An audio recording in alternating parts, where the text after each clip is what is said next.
The 3-hour flight delay had already put me in a foul mood.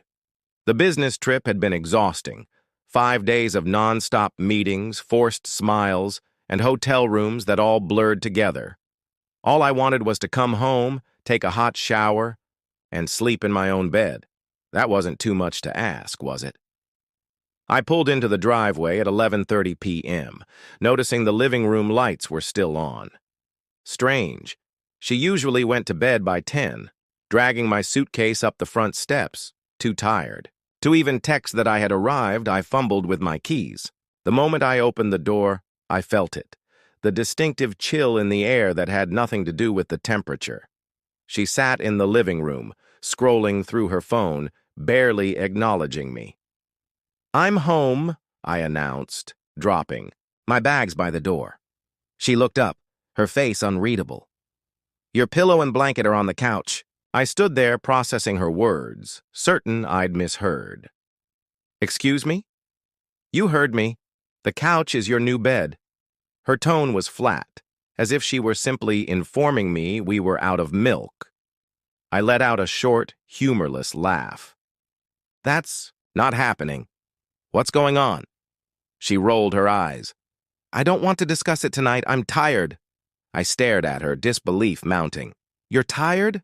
I just spent 5 days closing the Henderson account while living out of a suitcase, and you're kicking me out of my own bed with no explanation?"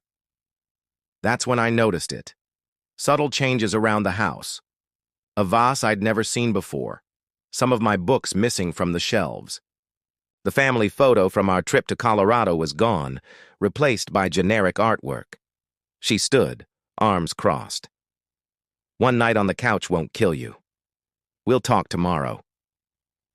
I walked past her toward our bedroom, only to find the door locked. Locked.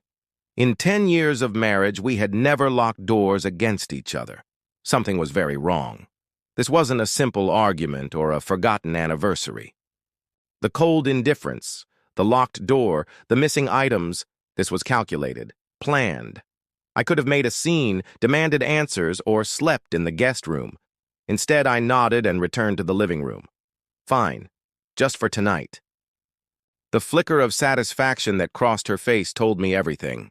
She thought she had won. Thought I was conceding. She had no idea I was simply buying time. After she disappeared into the bedroom, I quietly explored the house. The desk drawer where we kept important documents was slightly ajar. Several folders were missing.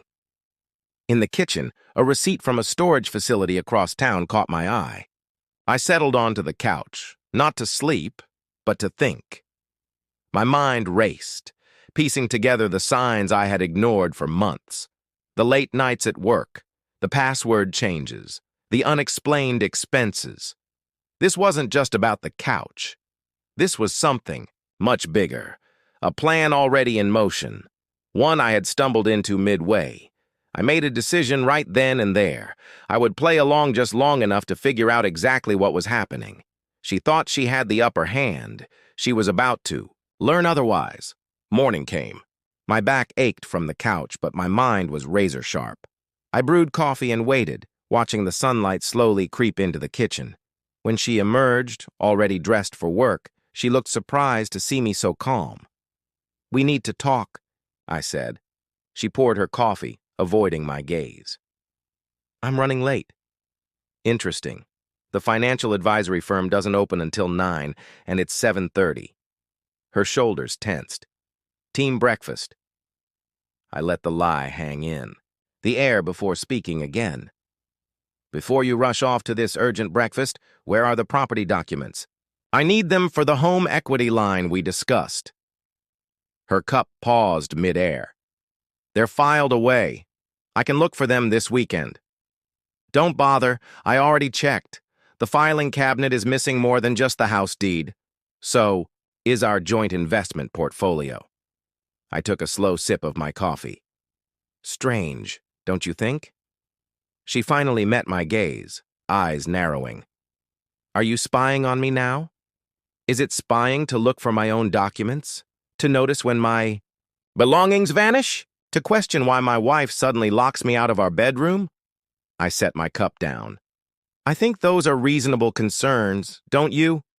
She grabbed her purse. I can't do this right now. When then? Because something is happening. Here, and I deserve an explanation. She strode to the door. We'll talk tonight. After she left, I called in sick, something I rarely did. Then, I started my investigation in earnest. Browser history revealed searches for divorce without spousal notification and how to transfer property before separation. A call to the bank confirmed large withdrawals, always just under the amount that would trigger notifications. By noon, I was sitting across from my lawyer, an old college friend.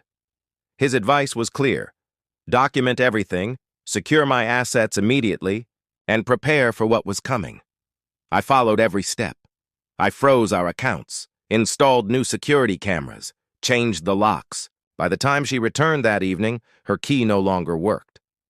I took my time answering the door. When I finally opened it, she was livid. "What happened to the locks?" she demanded. Interesting first question, I mused. Not why. They were changed. Just what happened to them. I stepped aside. "Come in. Dinner's getting cold. We have a lot to discuss." The moment she saw the documents spread across the table, her face went pale. "Horizon Properties," I said, watching her reaction. "Care to explain why you've been planning to sell our house behind my back?" She opened her mouth, but no words came out. "The couch may have been my bed for one night," I continued, sliding a stack of bank statements toward her.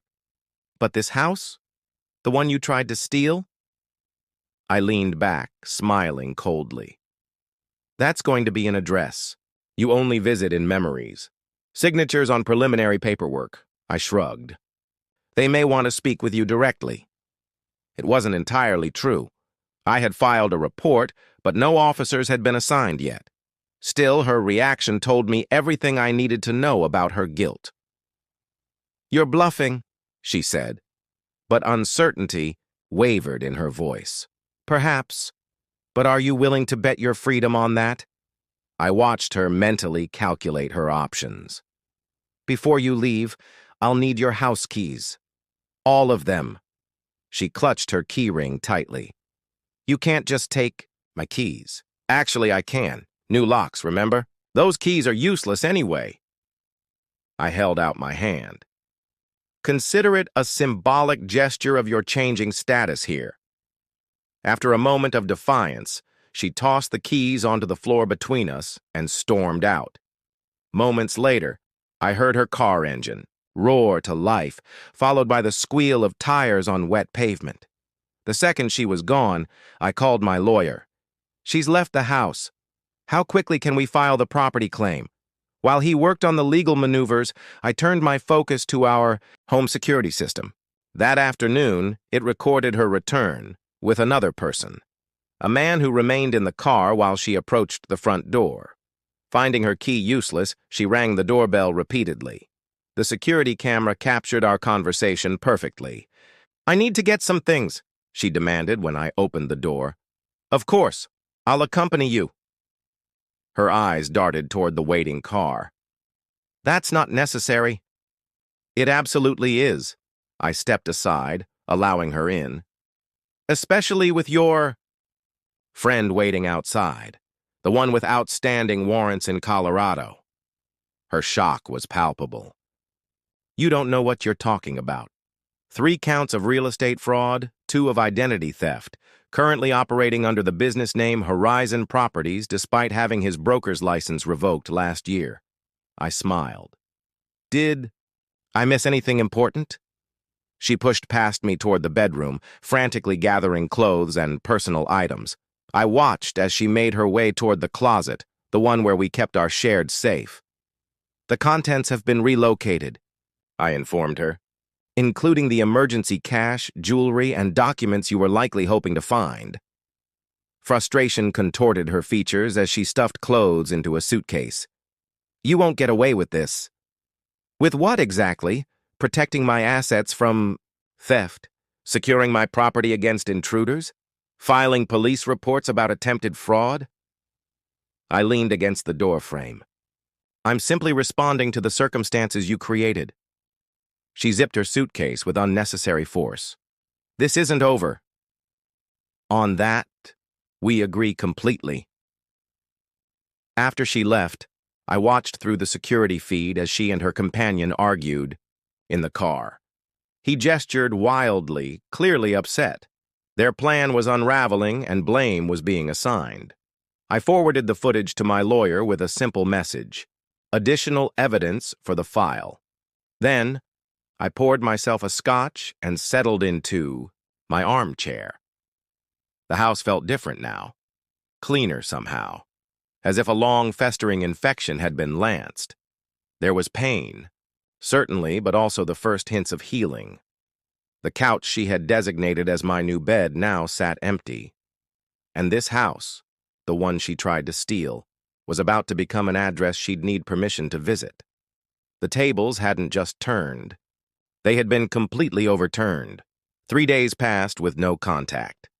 I spent that time wisely, gathering documentation, working with my lawyer to fortify my position.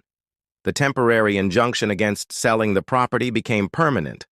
Bank records revealed the full extent of her financial deception: withdrawals, forged signatures, even an attempt to transfer the mortgage into her name alone. When my phone finally rang with her number, I was ready. "We need to talk," she said without preamble. "I agree. My lawyer's office, tomorrow at 2. A pause. "No lawyers, just us. I'm outside the house now."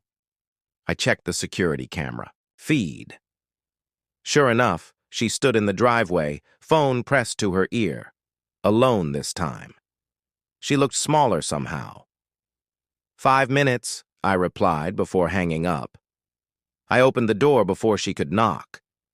She had put effort into her appearance, hairstyled, makeup flawless, wearing the blue dress I once complimented. A calculated choice, like everything else. "Thank you for seeing me," she said softly. I gestured toward the living room, but remained standing. "Make it quick." She perched on the edge of the sofa. "I've been thinking. Maybe we acted hastily. Both of us." "Both?" I repeated, letting the absurdity hang in the air. She forced a conciliatory smile. "I know things got out of hand, but we built a life together. 10 years of marriage shouldn't end like this. It should never have involved secret property listings, hidden bank withdrawals, or falsified legal documents either. Yet, here we are." Her smile faltered. "That was a misunderstanding. The real estate consultation was just exploring options for our future. The withdrawals were for investments. I wanted to surprise you with—" I laughed. A genuine, spontaneous reaction. "Investments requiring forged signatures? Was the draft restraining order also going to be a surprise?" She tried again, eyes welling with tears. "I was scared. Our relationship was changing. You were distant, always working, and I panicked." "Remarkable how your panic manifested as a coordinated financial strategy spanning months." I crossed my arms. "Is this why you wanted to see me? To test whether emotional manipulation still works?" The tears vanished. Her expression hardened. The mask of reconciliation discarded. "Fine. My lawyer says your injunction won't hold. Community. Property laws are on my side. Perhaps in some cases, but fraud allegations complicate matters." I retrieved an envelope from the side table. "These arrived today. Thought you might want copies." She opened the envelope, her face falling as she read: "Temporary restraining order. Granted. Emergency. Petition. Approved for separation of assets due to financial misconduct. Preliminary hearings scheduled for forensic accounting of missing funds." "This is," she hissed, hands trembling. "Every action has consequences," I said, "including telling your husband the couch is his new bed while planning to steal his house." She stood abruptly. "I want half of everything. That's my right. Under normal circumstances, maybe, but these—" I gestured to the documents. Not normal circumstances. The judge was particularly interested in your recorded conversations. About liquidating assets before I noticed. Her eyes widened. You recorded private conversations? That's illegal. Not in my own home where security cameras were legally installed. The expectation of privacy doesn't extend to conspiracy. She paced, the reality of her situation sinking in. What do you want? To punish me? Take everything? I want what's fair, which, given your actions, is considerably less than half. I checked my watch. Your 5 minutes are up. My lawyer will contact yours with settlement terms. And if I don't agree? Then discovery proceeds. Horizon Properties' legal troubles become your legal troubles. She paused at the door. I never thought you'd fight back like this. You were always so accommodating.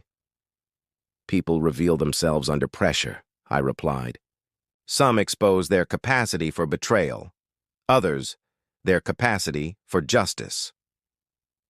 As she stepped outside, I added, By the way, I'm sleeping quite well in our bed these days. How's your new address working out? The door closed on her stunned expression, and for the first time in months, I felt at peace.